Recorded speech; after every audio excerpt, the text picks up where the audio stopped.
मैं पवन शर्मा और आप हमारे साथ देख रहे हाथरस की घटना का विश्लेषण। दोस्तों, अभी स्वतंत्रता दिवस की खुमारी 1 महीने भी नहीं गुजरी थी कि 14 सितंबर को हाथरस में एक ऐसी घटना हो गई जिससे पूरा देश हिल गया। और सबसे पहले हाथरस की घटना में जो विश्लेषण की बात कर रहा हूँ कि हाथरस की घटना हुई, पहले उसको जाति तौर पर, सामाजिक स्तर पर कुछ लोगों ने दबाने की कोशिश की। लड़की के साथ घटना होने के बाद उसकी अस्पताल में ट्रीटमेंट होना था और उसको इस अस्पताल से उस अस्पताल तक भ्रमण कराया गया। ऐसे मालूम पड़ रहा है कि उसको पिकनिक कराई जा रही। लड़की की जब हालत ख़राब हो रही है तो दिल्ली के एम्स हॉस्पिटल में भर्ती के लिए जाती है। वहाँ के लोग कह देते हैं यहाँ पर बेड खाली नहीं, जबकि दिल्ली के एम्स में तमाम बेड खाली थे। उसको दिल्ली के सफदरगंज हॉस्पिटल में भर्ती कराया गया। उसके बाद सवर्ण विकास परिषद के लोग मौके पर पहुँचे कि इस मामले को राजनीतिक रंग दिया जा रहा है। तो अब देखने की बात है, पहले देखिए उसमें जाति रंग घोला गया और जब सवर्ण विकास के परिषद के लोग एसपी ऑफिस पहुँचे तो वहाँ पर उस मामले को मीडिया के माध्यम से, मीडिया के लोगों के माध्यम से राजनीतिक दलों तक पहुँचा। अब राजनीतिक दल भी इसमें अपनी राजनीति करने से बाज नहीं आए। तुरंत सब पूरे अमले के साथ हाथरस जाने की जिद करने लगे और परिणाम क्या हुआ, इसी बीच में लड़की ने जो है हैवानियों के जो शिकार हुई थी वो लड़की ने दम तोड़ दिया और वो मर गई। मरने के बाद क्या हुआ, जो संबंधित अधिकारी थे जिनके संरक्षण में मामला था वो लोग क्या सरकार को लगातार गुमराह कर रहे थे कि मामले को हम रफा दफा कर देंगे। वो कौन से ऐसे लोग थे, क्या सरकार को नहीं बता रहे थे या सूबे की बीजेपी सरकार को सूचित नहीं कर रहे थे? रात में ही उसका जो है दाह संस्कार कर दिया गया। और आप जानते हो उत्तर प्रदेश में इस समय हिंदुत्ववादी सरकार है और हिंदुत्वों के हित की बात करती है। तो रात में जो दाह संस्कार हुआ वो भारतीय जनता पार्टी के खिलाफ हो गया और इसमें अन्य राजनीतिक दलों को मौका भी मिल गया कहने के लिए।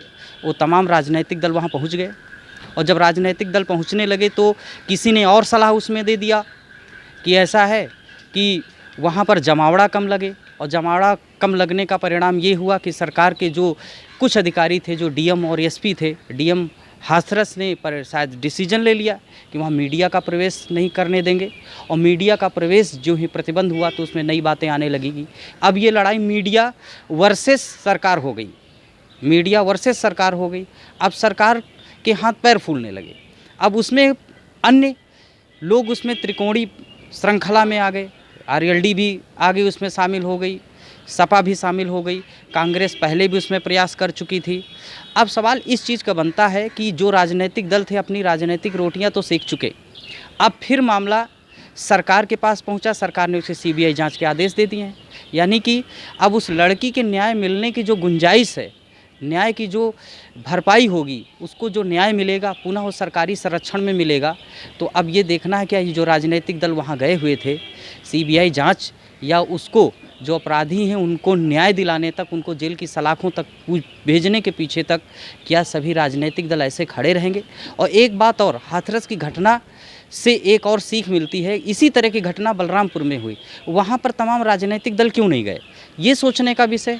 लेकिन इसके पहले तमाम राजनीतिक दल उधर रुख करते। उत्तर प्रदेश सरकार के DG law and order Prashant Kishor ji, ACS ji Awanish Awasthi ji, इनके नेतृत्व में वहाँ पर एक दल पहुँचा और वो दल मुख्यमंत्री जी के आदेश पर गया था। उस दल ने वहाँ जा कर के पूरी स्थिति को जाना और जब लौट करके माननीय मुख्यमंत्री जी को बताया तो माननीय मुख्यमंत्री जी योगी आदित्यनाथ जी को बड़ा क्रोध आया। उन्होंने कहा कि जो लोग दोषी हैं उन पर तत्काल कठोर से कठोर कार्रवाई हो, उन पर रासुका लगाया जाएगा, दोषी किसी तरह से बख्शे नहीं जाएंगे और ताकि ये नज़ीर पेश हो चुके कि उत्तर प्रदेश की सरकार, उत्तर प्रदेश की योगी सरकार महिलाओं के लिए जो है अभी कटिबद्ध है, प्रतिबद्ध है।